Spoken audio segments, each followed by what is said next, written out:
नमस्कार, मैं सुनीता कथा मंथन में आप सबका स्वागत करती हूँ। कथा मंथन में आज सुनिए मुंशी प्रेमचंद जी की कहानी अग्नि समाधि।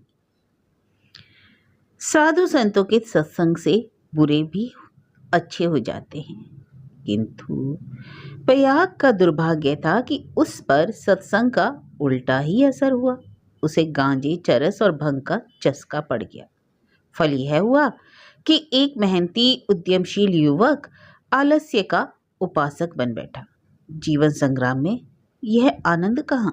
किसी वट वृक्ष के नीचे धूनी जल रही है, एक जटाधारी महात्मा विराज रहे हैं, भक्तजन उन्हें घेरे बैठे हुए हैं और तिल तिल पर चरस के दम लग रहे हैं।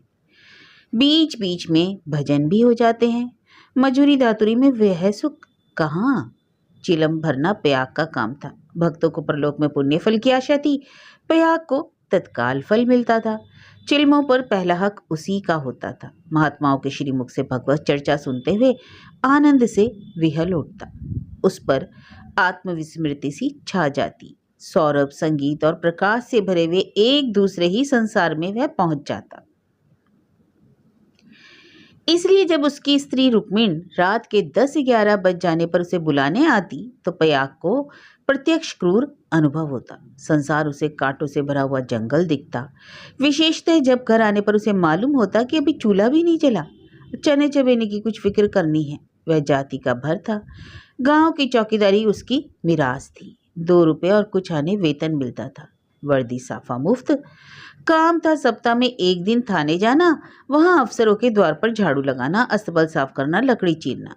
प्रयाग रक्त के घूंट पी पी कर यह काम करता, क्योंकि अवज्ञा शारीरिक और आर्थिक दोनों ही दृष्टि से महंगी पड़ती थी। आंसू यूं पूछते थे कि चौकीदारी में यदि कोई काम था तो इतना ही, और महीने में 4 दिन के लिए 2 रुपये और कुछ आने कम तो ना थे। फिर गांव में भी अगर बड़े आदमियों पर नहीं तो नीचों पर तो रौब ही था। वेतन पेंशन थी, और जब से महात्माओं का संपर्क हुआ वह प्रयाग के जेब खर्च की मद में आ गई। अतएव जीविका का प्रश्न दिनों दिन चिंता उत्पादक रूप का धारण करने लगा। इन सत्संगों के पहले यह दंपत्ति गांव में मजदूरी करता था। रुक्मिण लकड़ियां तोड़कर बाजार ले जाती, प्रयाग कभी आरा चलाता, कभी हल जोतता, कभी पूर हाँकता। जो काम सामने आ जाए उसमें जुट जाता। हसमुख, श्रमशील, विनोदी, निर्द्वंद आदमी था, और ऐसा आदमी कभी भूखों नहीं मरता।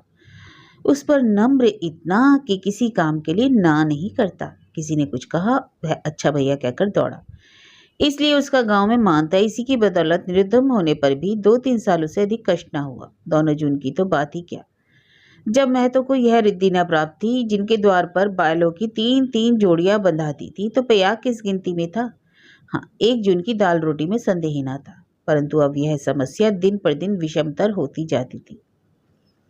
उस पर विपत्ति यह थी कि रुक्मिण भी अब किसी कारण से उसकी पति परायण, उतनी सेवाशील, उतनी तत्पर न थी।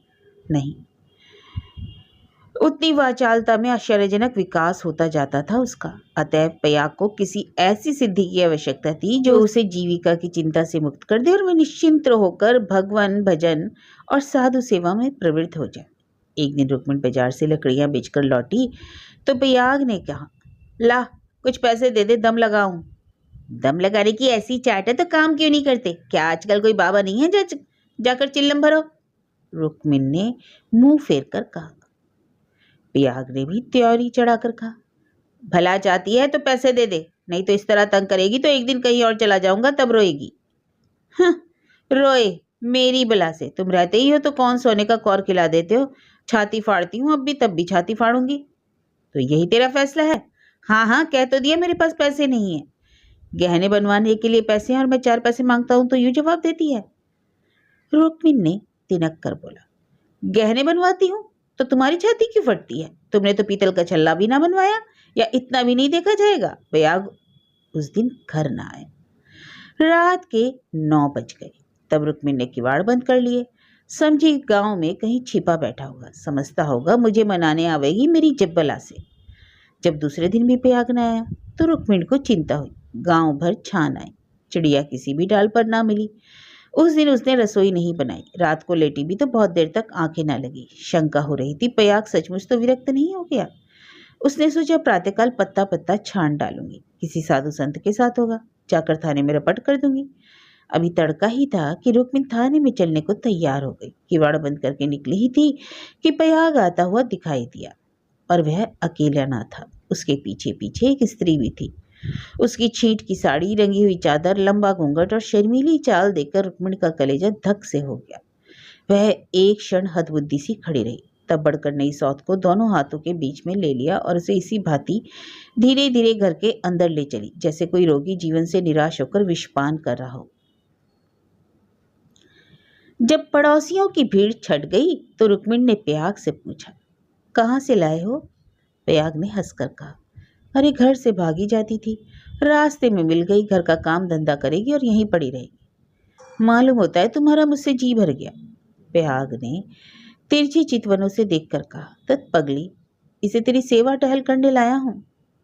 अरे नई के आगे पुरानी को कौन पूछता है? चल, मन जिससे मिले वही नहीं, मन जिससे ना मिले वही पुरानी। ला, कुछ पैसा है तो दे दे। 3 दिन से दम नहीं लगाया, पैर सीधे ना पड़ते। हाँ देख, 2-4 दिन इस बेचारी को खिला पिला दे, फिर तो आप ही काम करने लगेगी। और कहना ना होगा, रुक्मिणी ने पूरा रुपया लाकर पयाग के हाथ पर रख दिया। दूसरी बार कहने की जरूरत ही ना पड़ी। पयाग में चाहे और कोई गुण हो ना हो, मानना तो पड़ेगा कि वह शासन के मूल सिद्धांतों से परिचित था। उसने भेद नीति को अपना लक्ष्य बना लिया। 1 मास तक किसी प्रकार की विघ्न बाधा ना पड़ी। रुक्मिणी अपनी सारी चौकड़ियां भूल गई। तड़के उठती, कभी लकड़ियां तोड़कर, कभी चारा काटकर, कभी उपले पात कर बाजार ले जाती। वहां जो कुछ मिलता उसका आधा तो पयाग के हत्थे चढ़ा देती, आधों में घर का काम चलता। वह सौत को कोई काम न करने देती। पड़ोसियों से कहती, बहन सौत है तो क्या हुआ, अभी तो कल है तो कल की बहुरिया, 2-4 महीने भी आराम ना रहेगी तो क्या याद करेगी, मैं तो काम करने को हूं ही। गांव भर में रुक्मिणी के शील स्वभाव का बखान होता था, पर सत्संगी घाघ पयाग सब कुछ समझता था और अपनी नीति की सफलता पर प्रसन्न होता था। एक दिन बहू ने कहा, दीदी अब तो घर में बैठे बैठे जी उठता है, मुझे भी कोई काम दिला दो। रुक्मिणी ने स्नेह सिंचित स्वर में कहा, क्या मेरे मुख में कालिक पुतवाने पर लगी हुई है? भीतर का काम किए जा, बाहर मैं किए देती हूँ। बहू का नाम था कौशल्या, जो बिगड़ कर सिलिया हो गया था। इस वक्त सिलिया ने कुछ जवाब ना दिया, लेकिन वह लौंडियों की दशा अब उसके लिए असहनीय हो गई। वह दिन भर घर का काम करते करते मरे और कोई ना पूछे उसे। रुक्मिणी बाहर से 4 पैसे लाती है तो घर भर की मालकिन बनी हुई है। अब सिलिया भी मजूरी करेगी और मालकिन का घमंड तोड़ देगी। पयाग तो पैसों का यार है, यह बात उससे अब छिपी ना थी। जब रुक्मिणी चारा ले बाजार चली गई तो उसने घर की कुंडी लगाई और गांव का रंग ढंग देखने के लिए निकल पड़ी। गांव में ब्राह्मण, ठाकुर, कायस्थ, बनिए सभी थे। सिलिया ने शील और संकोच का कुछ ऐसा स्वांग रचा कि सभी स्त्रियां उस पर मुग्ध हो गई। किसी ने चावल दिया, किसी ने दाल, किसी ने कुछ। नई बहू की आव भगत कौन न करता। पहले ही दौरे में सिलिया को मालूम हो गया कि गांव में पीसनहारी का स्थान खाली है और वह इसी कमी को पूरा कर सकती है। वह यहाँ से घर लौटी तो उसके सिर पर गेहूं से भरी हुई एक टोकरी थी। पयाग ने पहर रात से ही चक्की की आवाज सुनी तो रुक्मिणी से बोला, आज तो सिलिया अभी से पीसने लगी। रुक्मिणी बाजार से आटा लाई थी। अनाज और आटे के भाव में विशेष अंतर न था। उसे आश्चर्य हुआ कि सिलिया इतने सवेरे क्यों पीस रही है। उठकर कोठरी में आई तो देखा सिलिया अंधेरे में बैठी कुछ पीस रही है। उसने जाकर उसका हाथ पकड़ लिया और टोकरी को उठाकर बोली, अरे तुझसे किसने पीसने को कहा है, किसका अनाज पीस रही है? सिलिया ने निशंक होकर कहा, तुम जाकर आराम से सोती क्यों नहीं? मैं पिसती हूँ तो तुम्हारा क्या बिगड़ता है? चक्की की घुमुर घुमुर सही नहीं जाती। लाओ लाओ टोकरी दे दो, बैठे बैठे कब तक खाऊंगी, 2-3 महीने तो हो गए। मैंने तो तुझसे कुछ नहीं कहा। अरे तुम कहो चाहे ना कहो, अपना धर्म भी तो कुछ है। तू अभी यहाँ के आदमियों को नहीं जानती। आटा तो पिसाते सबको अच्छा लगता है, पैसे देते रोते हैं, किसका क्या हुआ, मैं सवेरे उसके सिर पर पटक आऊंगी। सिलिया ने रुक्मिणी के हाथ से टोकरी छीन ली और बोली, पैसे क्यों न देंगे, कुछ बिगाड़ करती हूँ तो तू ना मानूंगी? तुम्हारी लौंडी बनकर तो ना रहूंगी। तकरार सुनकर पयाग भी आ पहुंचा और रुक्मिणी से बोला, अरे काम करती है तो करने क्यों नहीं देती? अब क्या जन्म भर बहुरिया ही बनी रहेगी? हो तो गए 2 महीने। अरे तुम क्या जानो, नाक तो मेरी कटेगी। सिलिया बोल उठी, तो क्या कोई बैठे खिलाता है? चौका, बर्तन, झाड़ू, बुहारू, रोटी पानी, पीसना कुटना कौन करता है? पानी खींचते खींचते मेरे हाथों में गट्ठे पड़ गए। मुझसे ना होगा अब यह सारा काम। प्रयाग ने कहा। तो तू ही बाजार जाया कर, घर का काम रहने दे, रुक्मिण कर लेगी। रुक्मिण ने आपत्ति की। ऐसी बात मुंह से निकालते लाज ना आती? 3 दिन की भौरिया बाजार में घूमेगी तो संसार क्या कहेगा? सिलिया ने आग्रह करके कहा। संसार क्या कहेगा? क्या कोई ऐब करने जाती हूँ? सिलिया की डिग्री हो गई। आधिपत्य रुक्मिण के हाथ से निकल गया। सिलिया की अमलदारी हो गई। जवान औरत थी। गेहूं पीस कर उठी तो औरों के साथ घास छीलने गई और इतनी घास छीली कि सब दंग रह गई। गट्टा उठाए ना उठता था। जिन पुरुषों को घास छीलने का बड़ा अभ्यास था उनसे भी बाजी मार ली। यह गट्टा 12 आने का बिका। सिलिया ने आटा, चावल, दाल, तेल, नमक, तरकारी, मसाला सब कुछ लिया और 4 आने बचा भी लिए। रुक्मिणी ने समझ रखा था कि सिलिया बाजार से 2-4 आने पैसे लेकर लौटेगी तो उसे डांटूंगी, दूसरे दिन फिर से बाजार जाने लगूंगी, फिर मेरा राज्य हो जाएगा। पर सामान देखा तो आंखें खुल गई। प्रयाग खाने बैठा तो मसालेदार तरकारी का बखान करने लगा। महीनों से ऐसी स्वादिष्ट वस्तु मयसर ना हुई थी। बहुत प्रसन्न हुआ। भोजन करके वह बाहर जाने लगा तो सिलिया बरौठे में खड़ी मिल गई। बोला, आज कितने पैसे मिले? 12 आने। सब खर्च डाले? कुछ बचे हो तो मुझे दे दे। सिलिया ने बचे हुए 4 आने पैसे दे दिए। प्रयाग पैसे खनखनाता हुआ बोला, तूने तो आज माला माल कर दिया। रुक्मिणी तो 2-4 पैसों में ही टाल देती थी। अरे मुझे कौन सा गाड़ो रखना है? पैसा खाने पीने के लिए है, गाड़ने के लिए तो नहीं। अब तू ही बाजार जाया कर, रुक्मिणी घर का काम करेगी। अब रुक्मिणी और सिलिया में संग्राम छिड़ गया। सिलिया प्रयाग पर अपना आधिपत्य जमाए रखने के लिए जी तोड़कर परिश्रम करती। पहर रात से ही उसकी चक्की की आवाज कानों में आने लगती। दिन निकलते ही घास लाने चली जाती और जरा देर सुस्ताकर बाजार की राह लेती। वहां से लौटकर भी वह बेकार न बैठती। कभी सन काटती, कभी लकड़ियां तोड़ती। रुक्मिणी उसके प्रबंध में बराबर ऐब निकालती और जब अवसर मिलता तो गोबर बटोरकर उपले पाती और गांव में बेचती। प्रयाग के दोनों हाथों में लड्डू थे। स्त्रियां उसे अधिक से अधिक पैसे देने और स्नेह का अधिकांश देकर अपने अधिकार में लाने का प्रयत्न करती। पर सिलिया ने कुछ ऐसी दृढ़ता से आसन जमा लिया कि किसी तरह हिलाए ना हिलता था। यहां तक कि एक दिन दोनों में प्रतियोगिता खुल्लम में खुल्ला ठन गई। एक दिन सिलिया घास लेकर लौटी तो पसीने से तर थी। फागुन का महीना था, धूप तेज थी। उसने सोचा नहाकर तब बाजार जाऊंगी। घास द्वार पर ही रखकर तालाब में नहाने चली गई। रुक्मिणी ने थोड़ी सी घास निकालकर पड़ोसिन के घर में छिपा दी और गट्टे को ढीला करके बराबर कर दिया। सिलिया नहाकर लौटी तो घास कम मालूम हुई। रुक्मिणी से पूछा। उसने कहा, मैं नहीं जानती। सिलिया ने गालियां देना शुरू किया। जिसने मेरी घास चुई है उसकी देह में कीड़े पड़े, उसके बाप और भाई मर जाएं, उसकी आंखें फूट जाएं। रुक्मिणी कुछ देर तक तो जब्त किए बैठी रही। आखिर खून में उबाल आ ही गया। झल्ला कर उठी और सिलिया के 2-3 तमाचे लगा दिए। सिलिया छाती पीट पीट कर रोने लगी। सारा मोहल्ला जमा हो गया। सिलिया की सुबुद्धि और कार्यशीलता सभी की आंखों में खटकती थी। वह सबसे अधिक घास क्यों छिलती है? सबसे ज्यादा लकड़ियां क्यों लाती है? इतने सवेरे क्यों उठती है? इतने पैसे क्यों लाती है? इन कारणों ने उसे पड़ोसियों की सहानुभूति से वंचित कर दिया था। सब उसी को बुरा भला कहने लगी। मुट्ठी भर घास के लिए इतना उधम? इतनी घास तो आदमी झाड़ कर फेंक देता है। घास ना हुआ सोना हो गया। तुझे तो सोचना चाहिए था कि अगर किसी ने ले ही लिया है तो गांव घर का ही, बाहर का तो कोई चोर आया नहीं। तूने इतनी गालियां दी तो किसको? पड़ोसियों ही को तो। संयोग से उस दिन प्रयाग थाने गया हुआ था। शाम को थका मांदा लौटा तो सिलिया से बोला, अरे ला कुछ पैसे दे तो दम लगाऊं, थक कर चूर हो गया। सिलिया उसे देखते ही हाय हाय करके रोने लगी। प्रयाग ने घबरा कर पूछा, हुआ क्या? क्यों रोती है? कहीं गमी तो नहीं हो गई? नहर से कोई आदमी तो नहीं आया? अब इस घर में मेरा रहना ना होगा, अपने घर जाऊंगी। अरे मुंह से तो कुछ बोल। हुआ क्या? गांव में किसी ने गाली दी? अरे किसने गाली दी? घर फूंक दूं? उसका चालान करवा दूं? सिलिया ने रो रो कर सारी कथा सुनाई। प्रयाग परास थाने में खूब मार पड़ी थी। झल्लाया हुआ था। कथा सुनी तो देह में आग लग गई। रुक्मिणी पानी भरने गई थी। वह अभी घड़ा भी ना रखने पाई थी कि प्रयाग उस पर टूट पड़ा और मारते मारते बेदम कर दिया। वह मार का जवाब गालियों से देती तो प्रयाग हर एक गाली पर और झल्लाकर मारता। यहाँ तक कि रुक्मिणी के घुटने फूट गए, चूड़ियां टूट गई। सिलिया बीच बीच में कहती जाती थी, वाह रे तेरा दीदा, अरे वाह रे तेरी जबान, ऐसी तो औरत नहीं देखी। औरत काहे को डाइन है, डाइन, जरा भी मुंह में लगाम नहीं। किंतु रुक्मिणी उसकी बातों को मानो सुनती ही ना थी। उसकी सारी शक्ति प्रयाग को कोसने में लगी थी। प्रयाग मारते मारते थक गया पर रुक्मिणी की जबान न थकी। बस यही रट लगी हुई थी, तू मर जा, तेरी मिट्टी निकले, तुझे भवानी का है, तुझे मिर्गी आए।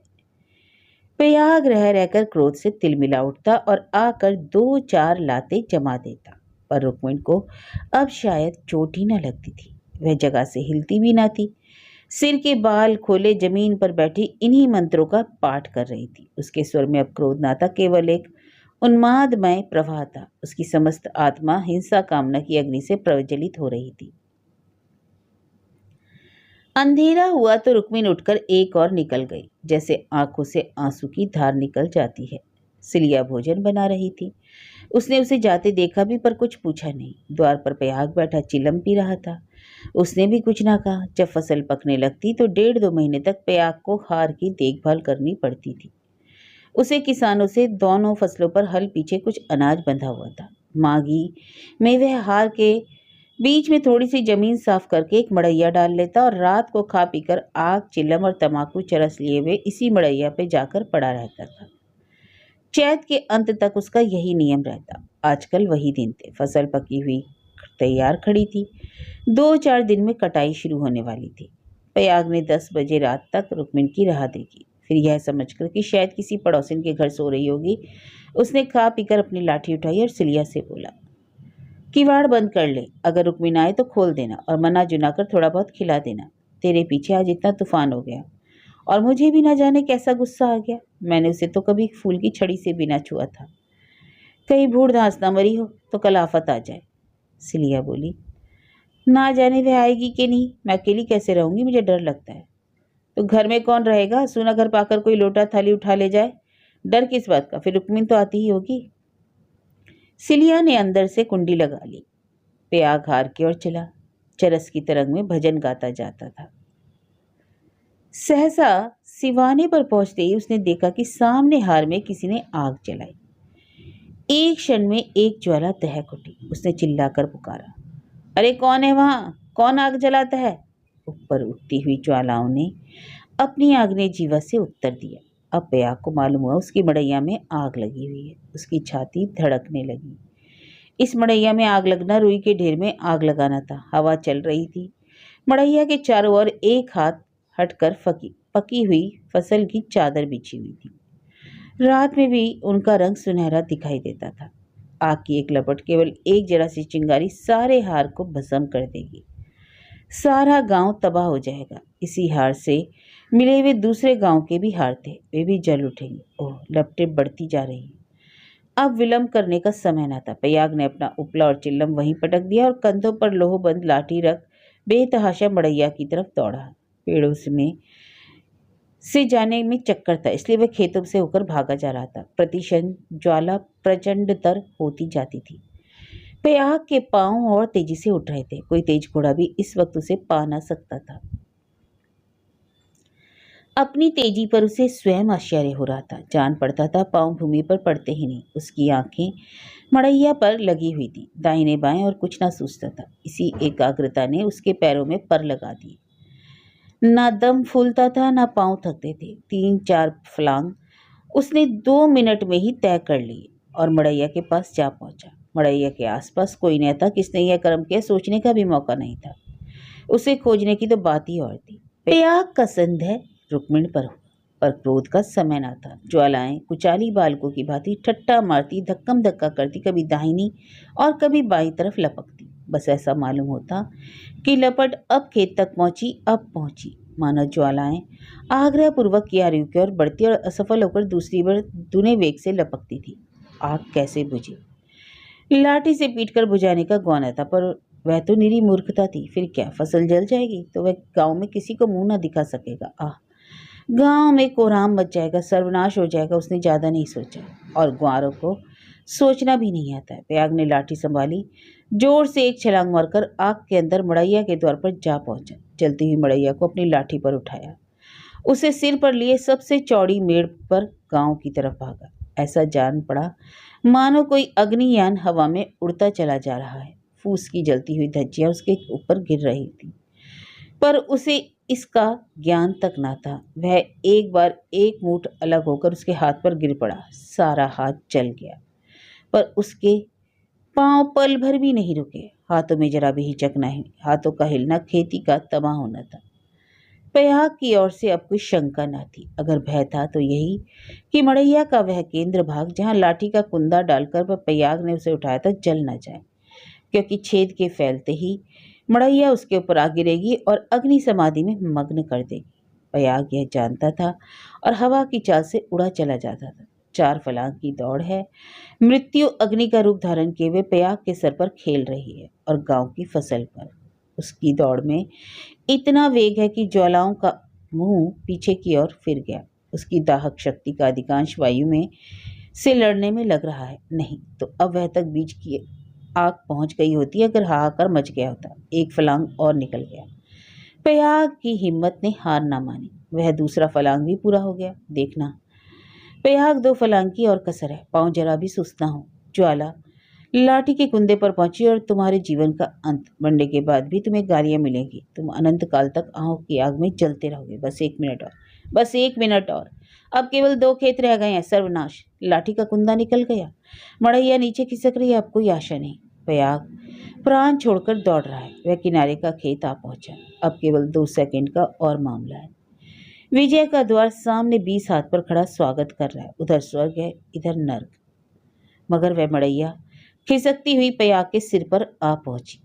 अब वह अब भी उसे फेंककर अपनी जान बचा सकता था, पर उसे प्राणों का मोह नहीं। वह उस जलती हुई आग को सिर पर लिए भागा जा रहा था। वहां उसके पांव लड़ खड़ा। अब यह क्रूर अग्नि लीला नहीं देखी जाती। एकाएक एक स्त्री सामने के वृक्ष के नीचे से दौड़ती हुई प्रयाग के पास पहुंची। यह रुक्मिणी थी। उसने तुरंत प्रयाग के सामने आकर गर्दन झुकाई और जलती हुई मड़ैया के नीचे पहुंचकर उसे अपने दोनों हाथों पर ले लिया। उसी दम प्रयाग मूर्छित होकर गिर पड़ा। उसका सारा मुंह झुलस गया था। रुक्मिणी उसके अलाव को लिए 1 सेकंड में खेत के डांडे पर पहुंची, मगर इतनी दूर में उसके हाथ जल गए, मुंह जल गया और कपड़ों में आग लग गई। उसे अब इतनी सुधी ना थी कि मड़ैया के बाहर निकले। वह मड़ैया को लिए ही गिर पड़ी। इसके बाद कुछ देर तक मड़ैया हिलती रही। रुक्मिणी हाथ पांव फेंकती रही। फिर अग्नि ने उसे निगल लिया। रुक्मिणी ने अग्नि समाधि ले ली। कुछ देर के बाद प्रयाग को होश आया। सारी देह जल रही थी। उसने देखा वृक्ष के नीचे फूस की लाल आग चमक रही है। उठकर दौड़ा और पैर से आग को हटा दिया। नीचे रुक्मिणी की अधजली लाश पड़ी हुई थी। उसने बैठकर दोनों हाथों से मुंह ढांप लिया और रोने लगा। प्रातःकाल गांव के लोग प्रयाग को उठाकर उसके घर ले गए। 1 सप्ताह तक उसका इलाज होता रहा, पर नहीं बचा। कुछ तो आग ने जलाया था और जो कुछ कसर थी वह शोकाग्नि ने पूरी कर दी।